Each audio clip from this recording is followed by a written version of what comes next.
I stand frozen in Diane's living room, the leather vacation folder clutched in my hands, watching her face transform like a beautiful sunset suddenly swallowed by storm clouds. Just seconds ago, her eyes had sparkled with delight as she opened the Sedona brochure, her perfectly manicured fingers tracing over the luxury resort photos. "Oh my, is this where we're staying?" she gasped, her voice lifting with pleasure as she examined the private casitas overlooking Cathedral Rock. Logan stands beside me, his hand warm against the small of my back, pride radiating from his smile. I feel a bloom of hope in my chest. After 2 years of marriage to her son, maybe this would finally be the gesture that brings Diane and me closer. "The spa packages are included," I explain, pointing to the list of amenities. "And I reserved spots for the sunrise hot air balloon ride you've always wanted to try." Her smile widens as she flips through the itinerary I spent weeks perfecting. "This is absolutely wonderful. Who planned all this?" "Brianna did," Logan answers, squeezing my waist gently. "She's been organizing it for months." The change happens in an instant. The warmth in Diane's eyes vanishes, replaced by something cold and assessing. She carefully closes the brochure and hands it back to me, her movements deliberate and suddenly formal. "Oh," she says, the single syllable falling between us like a stone. "I assumed it was Logan's idea." "We both wanted to celebrate your birthday," I offer, confusion creeping into my voice. "Everyone's excited. Your friends Marjorie and Susan already confirmed they can make it." Diane's face tightens. She smooths her linen slacks with practiced precision. "This trip is meant to bring real family together," she says, her voice honeyed but her eyes flat. "And you're not real family, dear." The blood rushes from my face so quickly I sway slightly on my feet. Logan's arm tightens around me. "Mother," he starts, but my trembling fingers clutching the brochure cut through his words. From the kitchen doorway, Troy and Kyle watch with barely concealed smirks. Troy, the older brother, leans against the doorframe with calculated casualness. Kyle, the younger, doesn't bother hiding his satisfaction. "What exactly do you mean by that?" I ask, my voice smaller than I intend. Diane sighs like I'm a child who can't grasp a simple concept. "Logan's father always wanted our family vacations to be just us. His sons, myself, our traditions. I can't dishonor Richard's memory by changing that now." The brochure shakes in my hands, my mind flashing back to the nights I spent at our dining room table, laptop open to a dozen travel websites. The careful calculations to make the $6,200 luxury weekend possible on our budget. The calls to Diane's closest friends, their genuine excitement, a sharp contrast to the dismissive text messages I received from Troy and Kyle. "If you want to do it yourself." And I had done it myself. Every last detail. "I invited your friends," I say. "They've already booked their flights." "I'll explain the misunderstanding to them," Diane replies smoothly. "They'll understand that family comes first." Logan's face has drained of color. "You can't be serious, Mother. Brianna is my wife. She is family." Troy pushes away from the doorframe and steps forward, his face arranged in practiced concern. "Mom has been through so much this year with her arthritis. She just wants things comfortable and familiar." "Which means just us," Kyle adds, his tone making clear who us includes and who it doesn't. Something shifts inside me, a quiet strength I didn't know was waiting. My voice emerges steady and clear. "If you're not going, then this trip won't be what you think it is." Diane blinks, startled by the resistance. She's a woman unused to having her edicts questioned, especially by someone she considers an outsider. "Excuse me?" "I've already paid the deposits. Your friends are coming. The reservations are in my name." Each sentence drops between us like a small certain stone. "So, if you're not attending, it will simply be a different kind of family celebration." Logan finally finds his voice, stronger than I expected. "She spent months planning this for you, Mother. Every detail, because she knows how much you love the Southwest." Diane's mouth opens, then closes. For the first time, uncertainty flickers across her face. I tuck the brochure back into its folder. my decision crystallizing with each passing second. The question burns in my mind as I meet her cold stare. What would you do if someone rejected your kindness so publicly? Stay silent or take a stand? My next move will change everything. Logan grips the steering wheel, his knuckles bone white against the black leather. We haven't spoken since leaving his mother's house 20 minutes ago. The radio plays softly some oldies station. He usually sings along Tobut. The melodies float between us, unacknowledged. I stare out the passenger window, watching suburban landscapes blur past. Manicured lawns, trimmed hedges, perfect facades hiding God knows what within. I need to tell you something, Logan finally says, his voice cracking on the last word. I turn to face him. A muscle twitches in his jaw. I've been supporting them, all of them, for years. The words hang in the air between us. I wait, giving him space to continue. Mom hasn't worked since Dad died. She could. She's only 58, but she doesn't. He swallows hard, Adam's apple bobbing. Troy loses every job he gets. Kyle starts businesses that fail within months, and I keep writing checks. My stomach tightens. How much? Logan makes a right turn, slower than necessary. Too much. At home, I stand frozen in our office doorway while Logan pulls out a worn leather checkbook from the back of his desk drawer. Not our joint checkbook I've never seen before. He flips it open, revealing pages of meticulous entries in his precise handwriting. This is a separate account, he explains, voice hollow, for family expenses. I flip through page after page, year after year. The mortgage payment for Diane's 4-bedroom house. Troy's rent for an apartment he could never afford on his own. Kyle's business loans that never show repayment entries. The amounts steal my breath. Nearly a third of our income. 5 years, Logan whispers. I've been paying Troy's rent for 5 years. I sink into the desk chair, mind racing through our shared calendar. The cruise we canceled last summer when Diane suddenly needed a new roof. The house down payment we've been struggling to save for.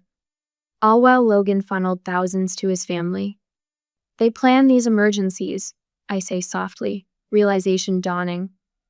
They always happen right before we're about to do something for ourselves. Logan nods, tears welling in his eyes. I'm so ashamed. I take his hand, forcing myself to breathe evenly. Tell me everything. The stories pour out of him, dating back to his college years. How Diane weaponizes his father's memory to maintain control. How Kyle monitors Logan's family duty with calculating precision. The girlfriends before me, systematically driven away. They'll never accept anyone who threatens their security, Logan says, his shoulders slumped with the weight of admission. And you smart, financially savvy, you are their biggest threat. At 2 a.m., with Logan finally asleep beside me, I slip from our bed and call Emma. I can't believe this, she whispers after I recount everything. They're not rejecting you, Bree. They're protecting their meal ticket. The words strike with the clarity of absolute truth. What are you going to do? She asks. I don't know yet. But by morning, I do.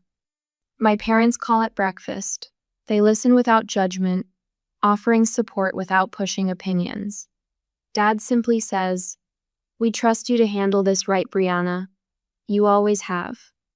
Their confidence steadies me as I research flight cancellation policies. Logan walks into the kitchen as I hang up, his eyes red-rimmed but clearer than I've seen in months.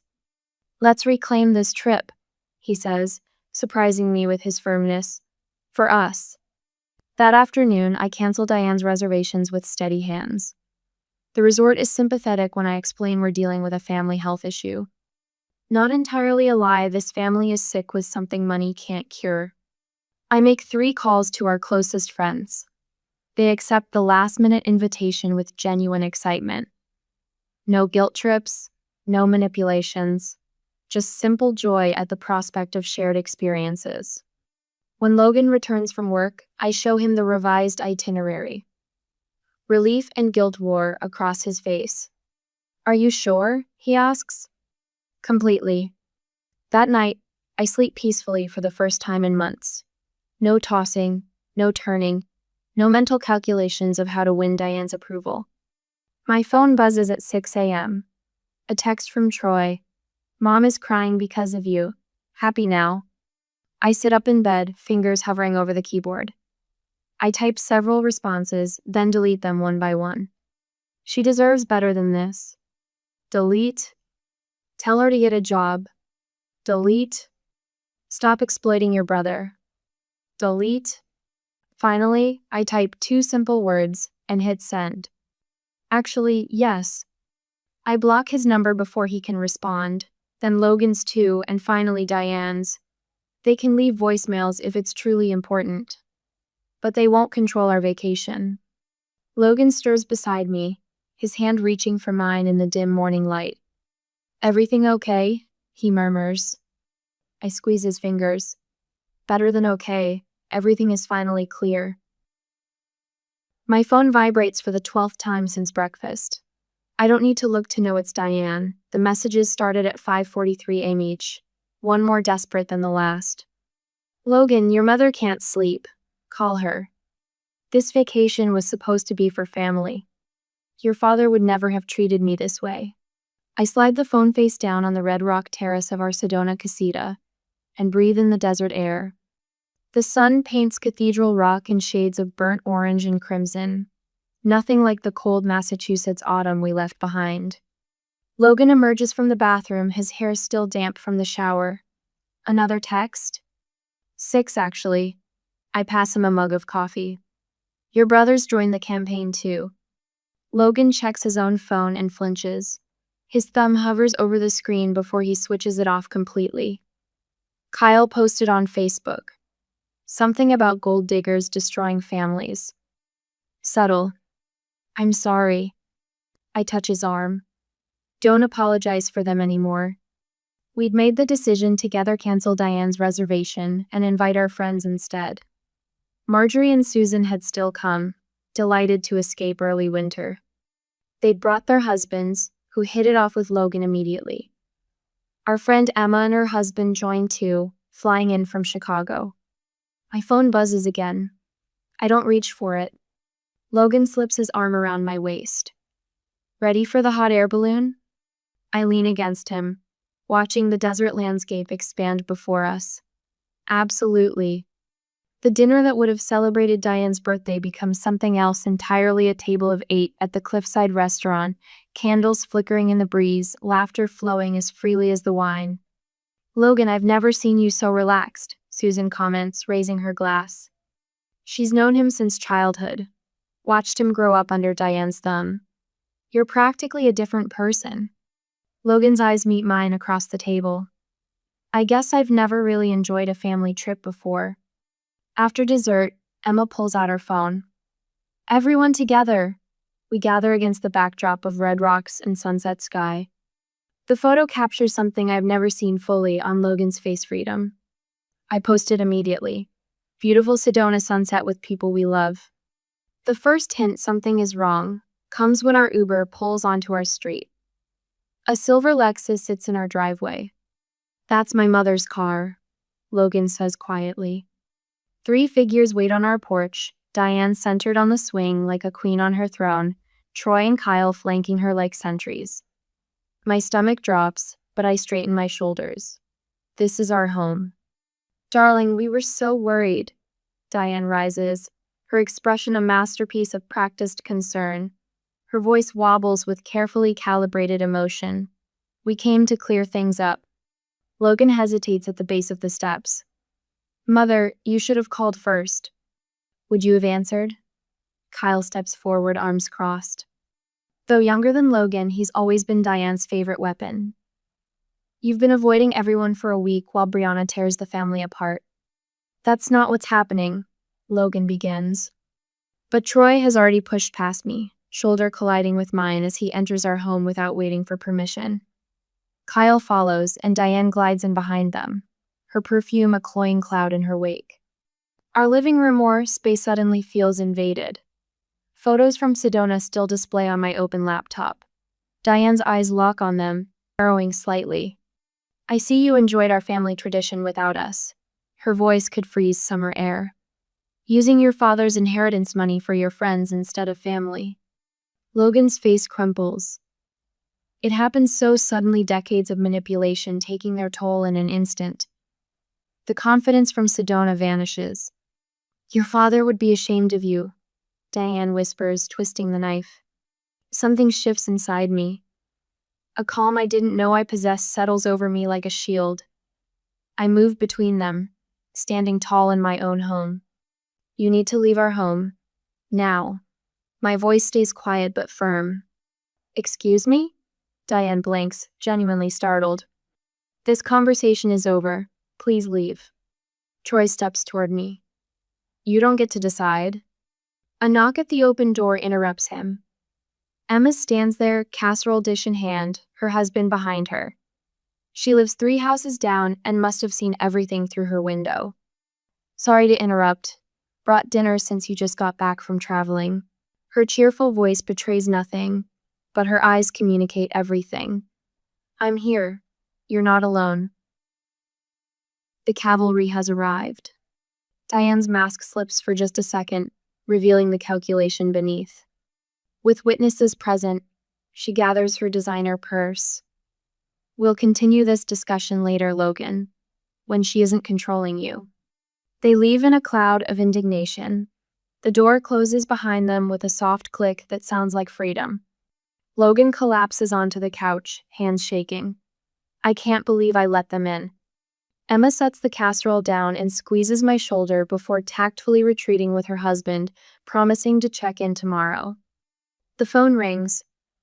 Logan's uncle, his father's brother, who hasn't called in years. Then my father calls, asking specifically to speak with Logan man-to-man. And suddenly, we see the support network we never realized we had. After dinner, Logan disappears into the office and returns with a metal box. I need to show you something. Bank statements. Transfer records. Years of them. I've been supporting them since I was 24. His voice cracks. Dad's life insurance paid off their house, but Mother never worked after he died. The brothers can't hold jobs. I've been carrying them all. The amounts stagger me. Nearly a third of our income. I keep thinking if I just help enough, they'll finally. He can't finish. I place my hand over his. We're not responsible for adults who refuse to grow up. He looks at me, really looks at me, and nods slowly. The certified letter arrives exactly 1 week later. Logan's hands shake as he tears open the heavy envelope. Legal letterhead stares up at us, cold and official. His face goes pale. They're suing me for my father's inheritance money. I grip Logan's hand as we sit side by side in our lawyer's spacious office. The rich scent of polished wood and leather fills the air, a stark contrast to the knot churning in my stomach. Morning light streams through tall windows, highlighting dust motes dancing in the silence as Mr. Patterson spreads our documents across his mahogany desk. You've given them how much? Mr. Patterson's eyebrows climb toward his receding hairline as he reviews the financial records I've meticulously organized over these past weeks. $216,000 over 7 years, I answer, my voice steadier than my heartbeat. Each statement, each transfer, each check all laid out in chronological order, color-coded by recipient. Green for Diane, blue for Troy, orange for Kyle. Logan stares at the total, his face pale. I didn't realize it was that much until Brianna put it all together. Mr. Patterson removes his reading glasses, places them deliberately on the desk. And now they're suing you for inheritance money you never touched? He shakes his head. Bold move. They're desperate, I say, straightening my spine against the leather chair. We cut them off completely last month. No more transfers, no more emergency bailouts, nothing. Logan nods. Troy's car was repossessed 3 days ago. Kyle's landlord called me twice about late rent. Let me be clear. Mr. Patterson leans forward, his voice taking on an edge that wasn't there before. This lawsuit isn't just frivolous, it's offensive. We'll file a counterclaim for legal fees and harassment. Hours later, I'm still at my desk when Logan burst through our front door, his tie askew, face flushed. They showed up at my office, he says, dropping his briefcase with a thud. All three of them right in the middle of my client meeting. I stand quickly. What happened? Mom cried. Troy tried to intimidate me. Kyle said I was betraying Dad's memory. Logan loosens his tie with sharp, angry movements. In front of everyone. And? The word hangs between us, weighted with possibility. A slow smile spreads across Logan's face. I told them to leave or I'd call security. And when they didn't, I did exactly that. My phone rings before I can respond. I don't recognize the number, but the area code belongs to Logan's hometown. Hello? Brianna? This is Martha, Diane's sister. The voice is hesitant, nothing like Diane's polished confidence. I got your number from Susan. I wanted to. Well, I need to hear what's really going on. I catch Logan's eye, put the phone on speaker. What did Diane tell you? That Logan's stolen inheritance money, that you've turned him against the family. Martha's voice wavers. But Susan showed me your text messages about the lawsuit. Things aren't adding up. Over the next hour, the truth begins its slow, inevitable spread. Martha calls, then Logan's cousin James, then his childhood friend Patrick.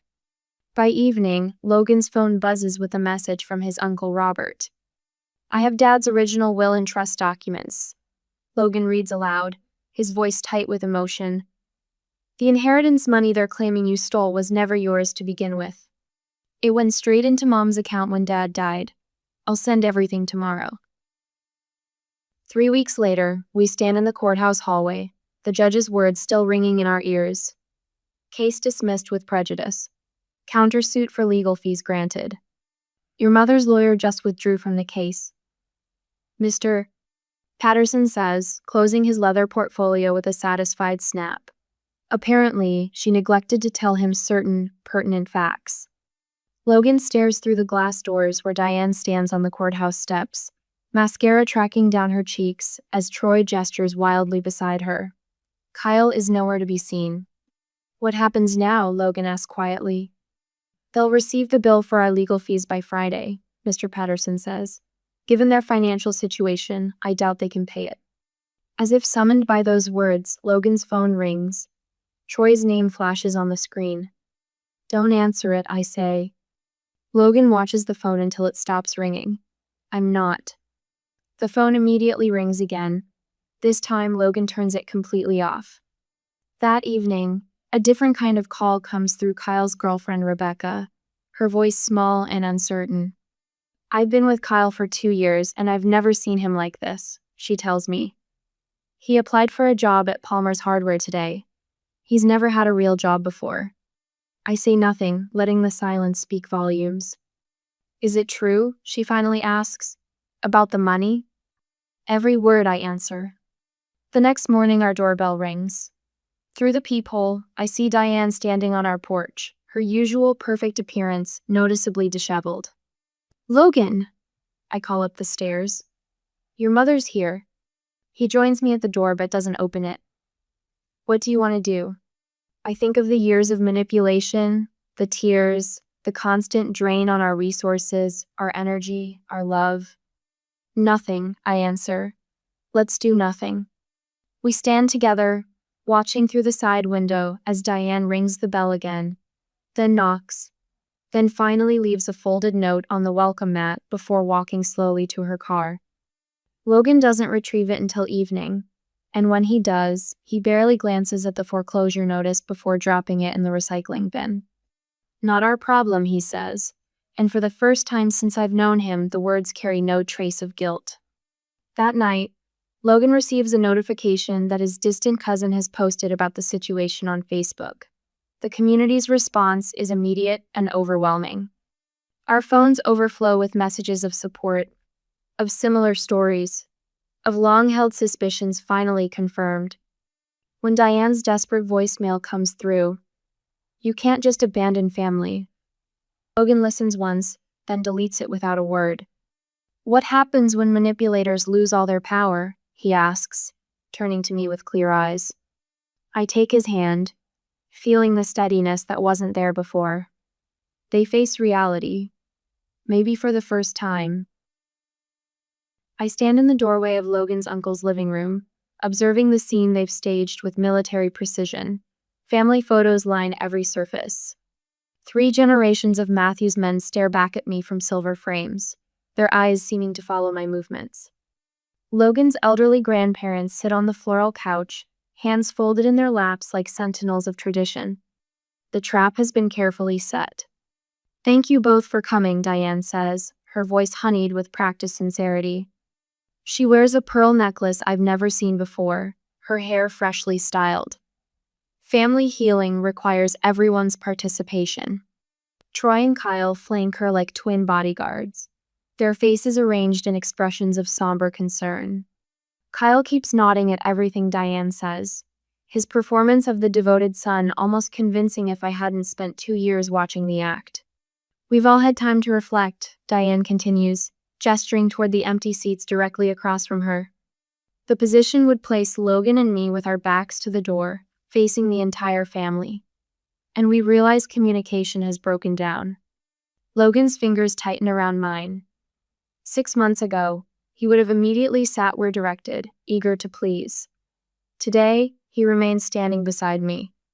"We've come to understand we haven't always been our best selves," Troy adds, his voice scratchy with what I suspect is rehearsed remorse. "Family is everything, right? Dad always said that." At the mention of his father, Logan's Uncle Frank shifts uncomfortably in his armchair. I catch his eye briefly, note the uncertainty there. Diane had told him this gathering was for reconciliation. The folder tucked under my arm suggests otherwise. "You've supported us through difficult times." Kyle chimes in, his gaze fixed somewhere over Logan's shoulder. "And we want to show our appreciation by being better, more involved in your life." Logan's grandmother dabs at her eyes with a lace handkerchief. "Richard would want his boys together," she whispers. "Family stays together, no matter what." "Especially now," Diane adds, her tone dropping conspiratorially. "There are certain family matters, private things that need addressing. Things your father entrusted only to me." The implied threat hangs in the air, family secrets leveraged as currency. I step forward, the leather folder warm against my side. "Before we continue, I'd like to say something." Diane's smile freezes. This wasn't in her script. Everyone in this room has known Logan his entire life. I begin, my voice steadier than expected. I move toward the coffee table, central to all of them.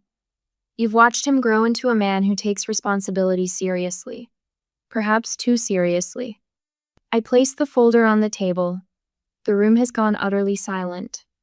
Diane, Troy, Kyle. I address each one directly, meeting their eyes. Emotional manipulation stops today. Logan steps beside me, his shoulder brushing mine. The contact grounds me.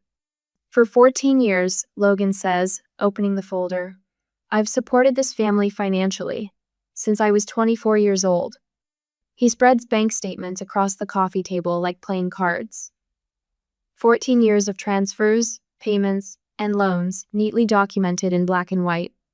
"My God," Frank murmurs, leaning forward to look at the figures. His eyes widen as he calculates the total. "This can't be right." "Every penny is accounted for," Logan replies. $273,000 over 14 years. I watch the color drain from Diane's face. Logan points to specific statements. Mom's mortgage payments for the past decade. Troy's gambling debts paid off 3 times. Kyle's failed business ventures, all 3 of them. Kyle jumps to his feet. "You offered to help. Don't act like we forced you." "Sit down," Frank says sharply, his eyes still on the documents. "Let him finish." The power in the room shifts like tectonic plates, subtle but seismic. "I've been a good son," Logan says, standing taller than I've ever seen him. "I honored Dad's memory by taking care of you. But you've been terrible parents. You've taken and taken, while giving nothing but guilt in return." He pulls a sealed envelope from the folder and places it beside the statements. This makes it official. No more financial support. Not a dollar, not ever. Diane lunges for the envelope, but Frank catches her wrist. Enough, Diane. You have no right, she sputters, her carefully constructed facade crumbling. After everything I've sacrificed. What exactly have you sacrificed? Logan asks quietly. You haven't worked since Dad died. You've lived in a house I pay for. You vacation twice a year on my dime. Troy slams his fist on the table, sending photographs skittering across the surface. You ungrateful little. Troy, Grandmother Matthews gasps. But Troy's mask has slipped completely. You think you're better than us? Without you we'll be fine, just watch. Kyle says nothing, his eyes calculating as he mentally revises his future plans. I watched Diane's transformation from righteous victim to exposed manipulator happen in real time. Her shoulders collapse inward, her expressions cycling through denial, anger, bargaining all within seconds. The elderly relatives draw back from her, physical distance marking their shifting allegiance. Logan gathers the statements, returns them to the folder, and takes my hand. We're done here. We walk toward the door, his steps steady, spine straight. Logan, Diane calls, her voice cracking. You can't just leave, we're family. He turns, looking at his mother with clear eyes perhaps for the first time. Family is earned, not owed, he says. The words fall like stones into still air. The silence follows us out the door and down the porch steps. In the car, Logan exhales slowly, knuckles white against the steering wheel. Are you okay? I ask softly, studying his profile.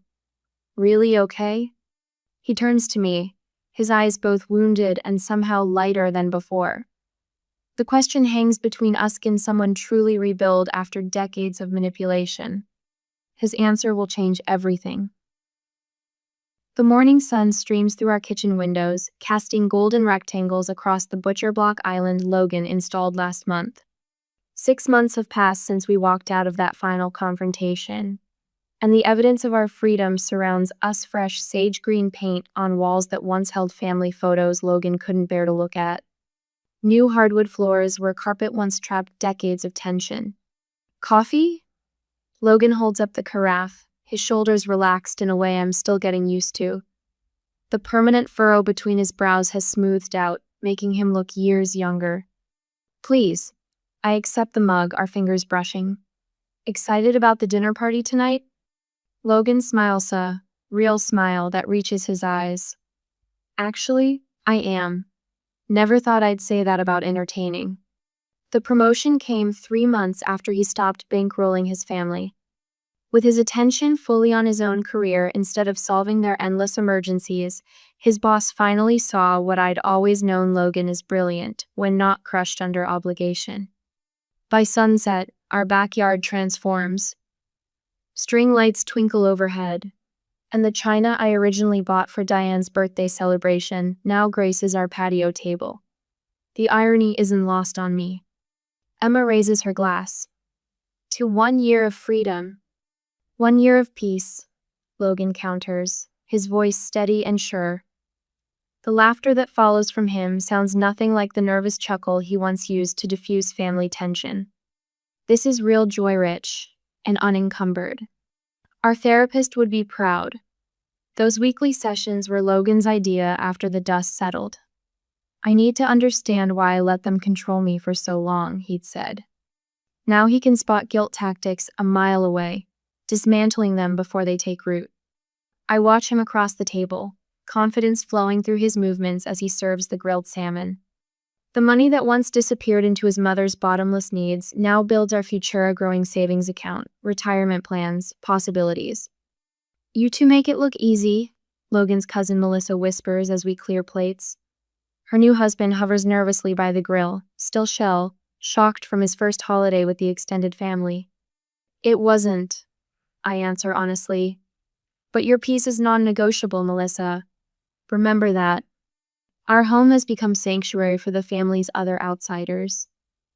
Last Thanksgiving, when Troy started his usual backhanded comments toward his wife, Logan simply stood up and said, We don't speak to each other that way anymore. The shocked silence was worth every painful step of our journey. The table buzzes with conversation when Logan's phone rings. He pulls it from his pocket, glances at the screen. Diane Mobile flashes with a photo I haven't seen in months.